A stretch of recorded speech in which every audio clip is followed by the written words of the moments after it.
Welcome everyone, Murakaza Neza, I'm Diana Iriza in Kigali, Rwanda, and this is Africa Matters. About 9.5 million Rwandan voters are set to elect leaders for the next 5 years on July 15th. We'll be looking at who is in the running at the top job and what this means for the country, the African continent, and the world.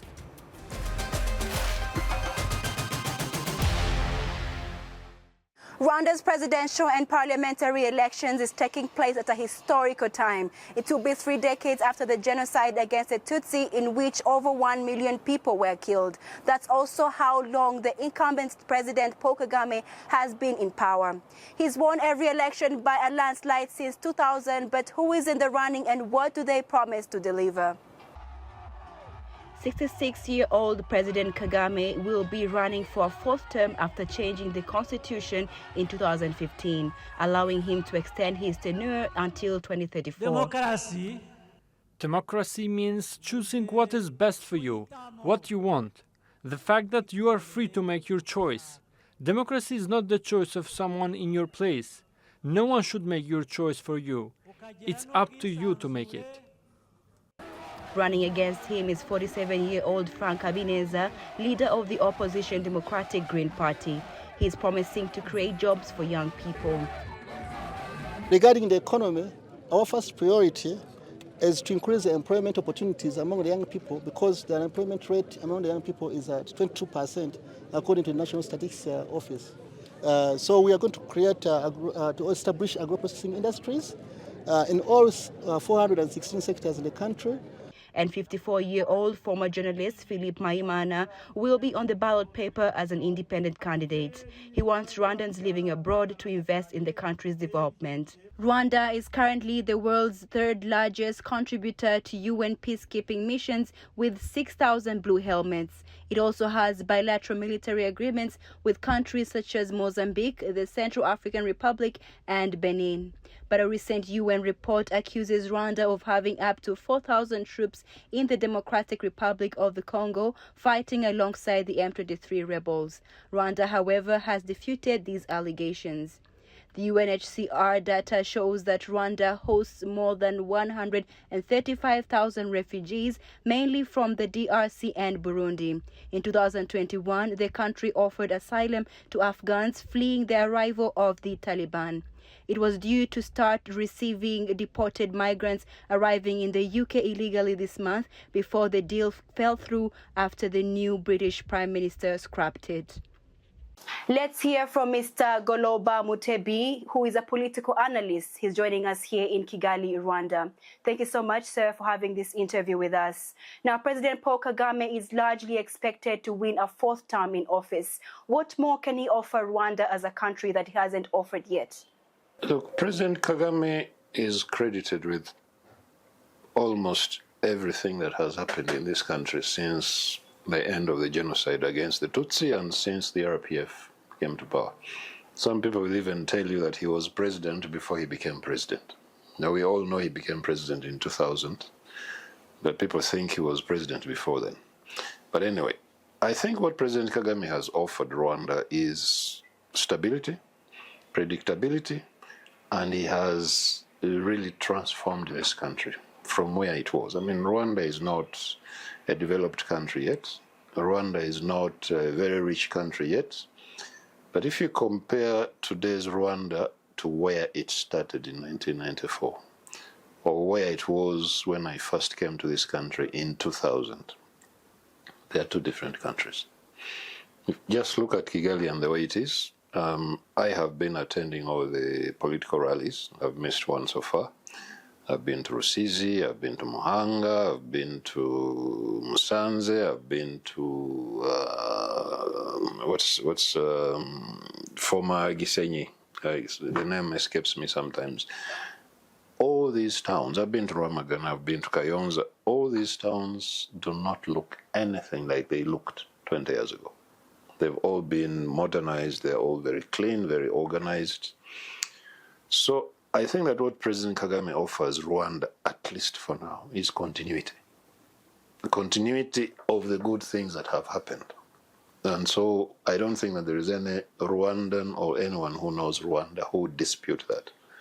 That he's offering continuity I don't think he's going to do anything more spectacular than he has done already.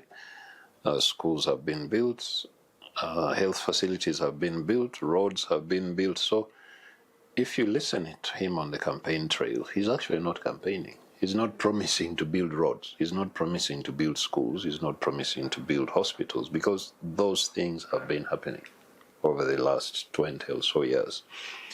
So many Rwandans would see his continued stay in power as offering continuity. These good things that have been happening over the last many years are just going to continue. So that's what I think he offers. Right, so critics say the elections in Rwanda are largely controlled by some opposition candidates being barred from running against President Paul Kagame. How can the Electoral Commission deliver a free and fair election in Rwanda? I think the Electoral Commission in Rwanda delivers free and fair elections within the limits of the context that Rwanda is. I have been observing elections in Rwanda since 2003. I'll tell you what I've never heard in this country.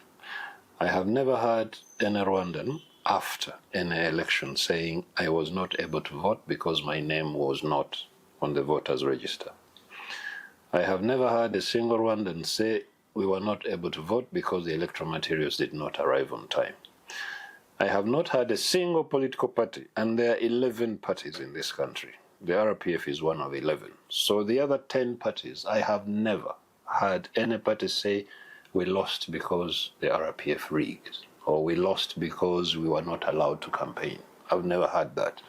So if we take that as indicative, then the Electoral Commission delivers free and fair elections, because after the elections, the parties concede. And we have at least two big parties. The RPF is the biggest.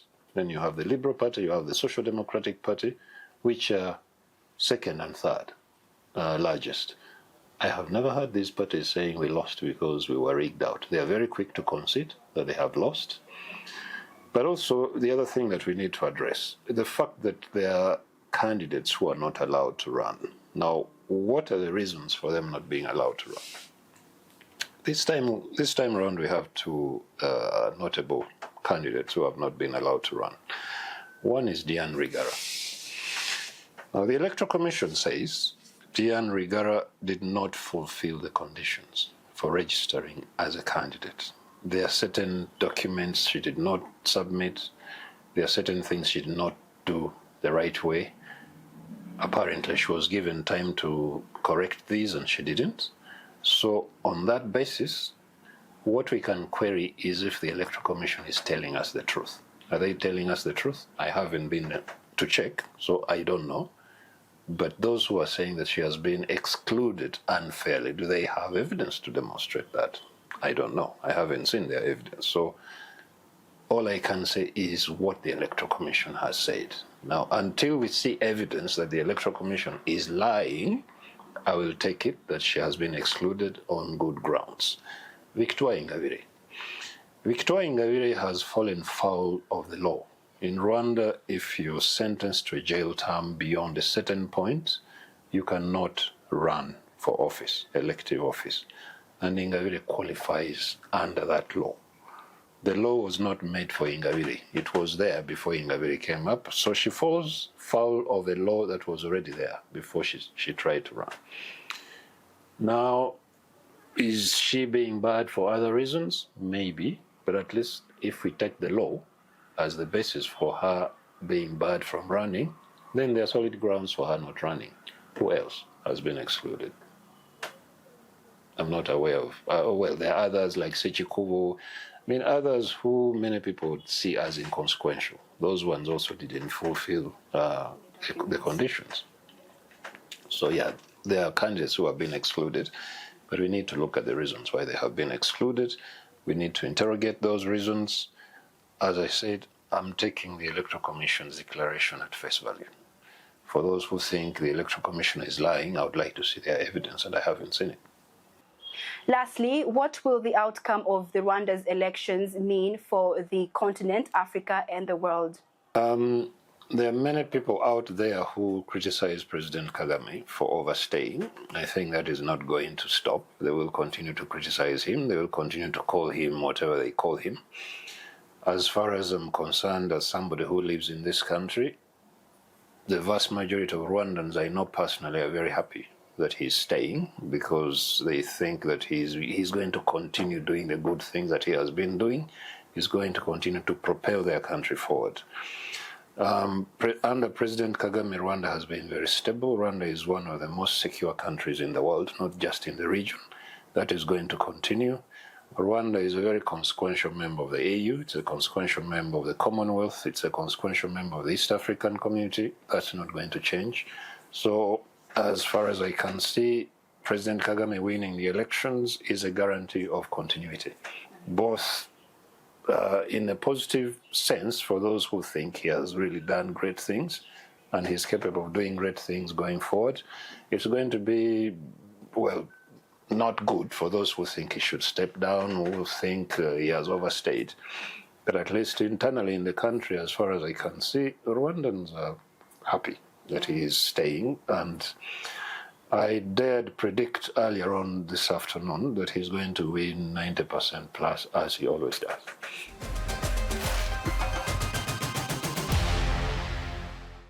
A series of devastating cold fronts have hit the southern tip of Africa. More than 15,000 people have been uprooted from their homes in and around Cape Town due to flooding across the city, leading authorities to close schools and urge residents to stay indoors, as Crystal Alderson reports. For thousands of families living in makeshift structures in several settlements across Cape Town, the past 24 hours have been a nightmare. They have lost everything and are now homeless. Just after 11, and then it was like just a piece of wind and we saw lightning through the windows. Then we felt sand coming through our roofs. I've been experiencing this thing every winter. Unfortunately, we go anywhere to looking for a help, but we don't get the help. Schools also had to shut down in the city due to the extreme weather. The authorities say it's been mayhem and families have had to be evacuated. It's been a busy few days for emergency services in Cape Town. With strong gale force wind and rain, some families here have lost everything. In this area, strong winds caused havoc for several families. They will now be moved to different community centres. We've listed that place. It's almost like it was a boarding school. So we've listed. They are moving into that area so that they can stay. They will do it for 30 days. And then while we're looking at whether they are able to relocate back to where they were, or it will not be possible to relocate back. So the team will still work on that. But the immediate thing is to move them, and I've engaged the communities. They are willing to relocate. Our main focus is in the area of Kailicha, where our teams are providing daily over 6,000 meals to the affected families. Our operations will continue until Sunday. Thereafter, we will reassess to see what other further assistance is required to the residents. Several roads have also been flooded, making it difficult for people to travel to and from work. There's also been an evacuation of entire communities in several rural areas.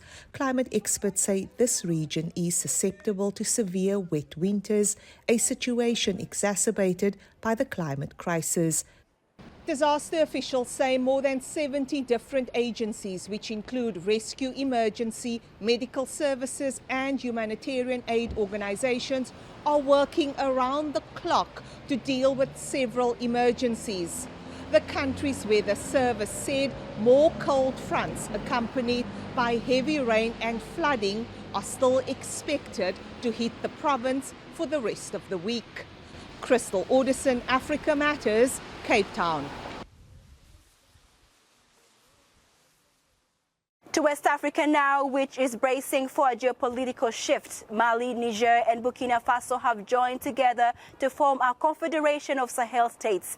The Mutual Defense Pact has sparked concern over worsening insecurity in the region, where extremist violence is a persistent issue. Rumeisa Kodar brings us the details. West Africa could be on the brink of a crisis.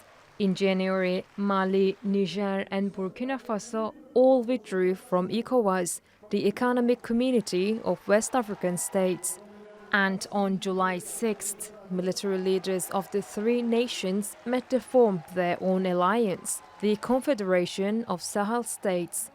The withdrawal of the three countries will be a major blow to security cooperation, particularly in terms of intelligence sharing and participation in the fight against terrorism in the region and other joint security initiatives. The exit from ECOWAS followed a period of political turbulence. Mali experienced military coups in 2021 and 2022. ECOWAS responded with severe sanctions and suspended Mali's membership. Niger and Burkina Faso soon followed, with ECOWAS sanctioning and ultimately suspending both. The formation of the Confederation of Sahel States has cemented their separation and formalized their fight against insurgents linked to Al-Qaeda and Daesh that have carried out attacks on civilians and government forces for years in the border region between the three nations. The heads of state expressed their satisfaction at the successes achieved through the pooling of the three states' resources in the fight against terrorism. But analysts say the alliance poses a threat to security of the region and the continued existence of ECOWAS. These are landlocked countries, and the 15 are actually where you have some of the poorest countries in the world, and that depend on foreign aid and development support for their budgets.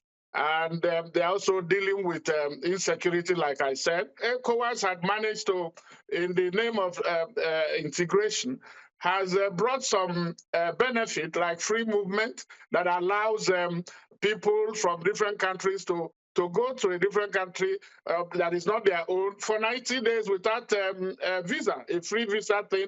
And they have also attracted some economic benefits for every members.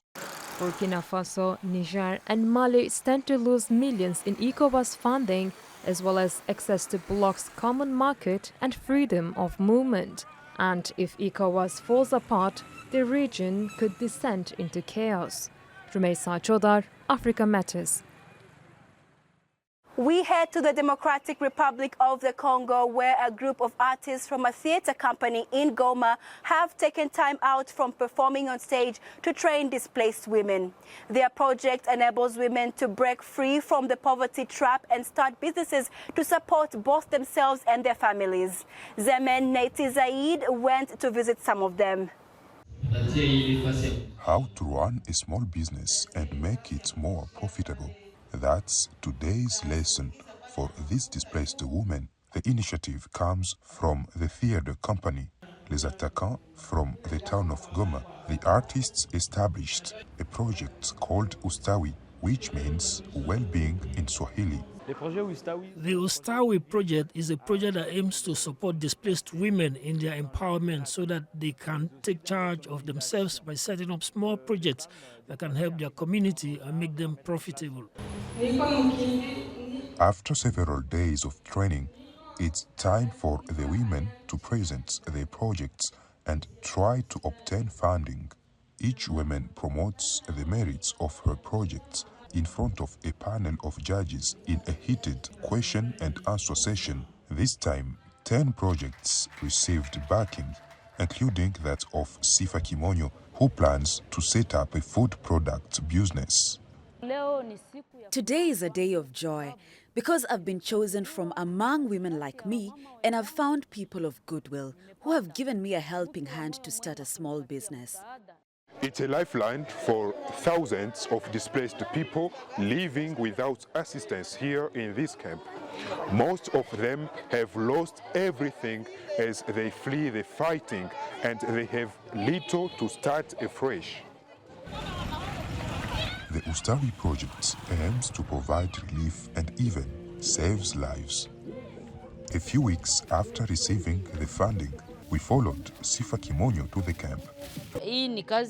I'm very happy with my job. We're often very stressed about finding food because we don't have any help. This job allows me to take care of myself and my children because the little I find, I feed the children and they can't go a day without eating like they used to. There is no doubt this young artist's project is helping but only a few. Now they want major funding to enable them to assist a larger number of displaced women. Zanmneti Zaidi, Africa Matters, Goma, DRC. To Zimbabwe now, where a talk therapy program centered around park benches and a network of grandmothers has become a saving grace for Zimbabweans struggling with their mental health. Brenda Rado reports on how Zimbabweans are tapping into old age wisdom. Economic hardship, poverty and natural disasters have been blamed for a rise in mental health problems in Zimbabwe. But one program, involving just a park benches and a grandmother, is helping hundreds who'd otherwise have little access to therapy. This is the first time an intervention or model of this nature has been used, particularly providing therapy on wooden park benches and using grandmothers. We are the first to pioneer this kind of approach. Friendship Bench trains older women in basic problem-solving therapy and then positions them on benches in district locations where they patiently sit, ready to listen and engage in one-on-one conversation. Tambudzai Tembo went into meltdown after her son, the family's only breadwinner, was arrested last year. In Zimbabwe, where clinical mental health services are scarce, her chances of getting professional help were next to zero. She contemplated suicide. I feel relieved that you've come. Please do this regularly. I'm still carrying a heavy load, but this visit will go a long way. Now she's one of the roughly 200,000 Zimbabweans who are tapping into traditional wisdom, according to the Friendship Bench Foundation. People are increasingly embracing this initiative, and the stigma around it is going away. As we move around the communities with our bright T-shirts, people are no longer ashamed or afraid to openly stop us in the streets and ask us to talk. Mental health is no longer something to be ashamed of. While Zimbabwe has a national mental health policy, the country's 17 million people doesn't have enough specialist hospitals and healthcare workers to properly treat mental illness. But with more than 20 grandmothers so far trained to assist people like Tembo, the Friendship Bench project is helping to combat the stigma around mental health and making it okay to talk about feelings not only in Zimbabwe, but in some other African countries, parts of Vietnam and the United States. Brenda Radido, Africa Matters. The 2024 Paris Olympic Games began on July 26th, and the Ethiopian athletics team is intensifying their training for the competition. The team boasts several strong contenders for medals, and one of the country's top athletes, Solomon Barega, who claimed the top podium spot in Tokyo 2020, and is a key part of the puzzle, as Radolf Nojer reports. From a footballer to an Olympic athlete, this is the story of gold medalist Solomon Barega, who defied the odds to become a champion. He grew up playing football at school, but his journey to athletics started by chance when his physical education teacher persuaded him to trade in his football boots for running shoes. Barega has the world at his feet after his swift rise to success. Now he has his eyes set on another victory for Ethiopia in the 10,000-meter event in the upcoming 2024 Paris Olympics. In terms of preparation, I'm at a good stage as we've been working hard, making Olympics our only target. As you know, Ethiopia has plenty of athletes, and through a competitive process, I've been selected to join the top 3 among those many athletes. Despite his confidence, he's acutely aware of the high level of competition that awaits him at the Olympics. Obviously, a lot of athletes come to the Olympics after a lot of preparations targeting the gold medal. I'm one of those. There are a lot of good athletes, we know each other. There are Ugandans, our own team also is a strong one. There are Kenyans, even European athletes are emerging strong. I think it'll be a tough competition, so I'm training for that. Ethiopia has a strong tradition in long-distance running. The country won a gold, a silver, and 2 bronze medals in athletics at the last Olympics, held in Tokyo.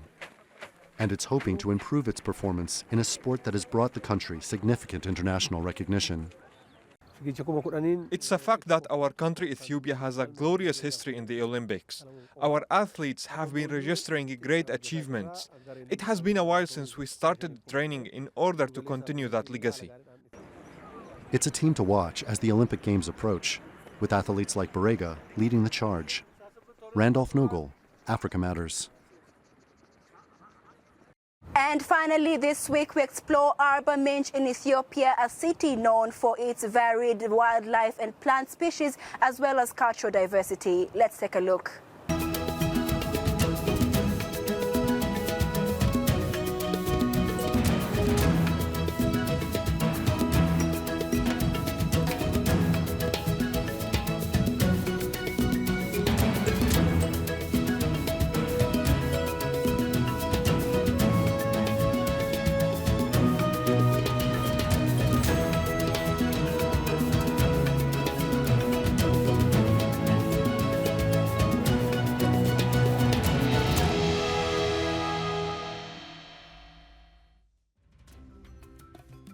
For this week, share your thoughts and suggestions about the stories you've seen on this episode or ideas on what you would like us to cover on YouTube or on X using the hashtag Africa Matters. Thanks for watching, and it's goodbye. Murabe ho from me, Dana Iriza in Kigali, Rwanda.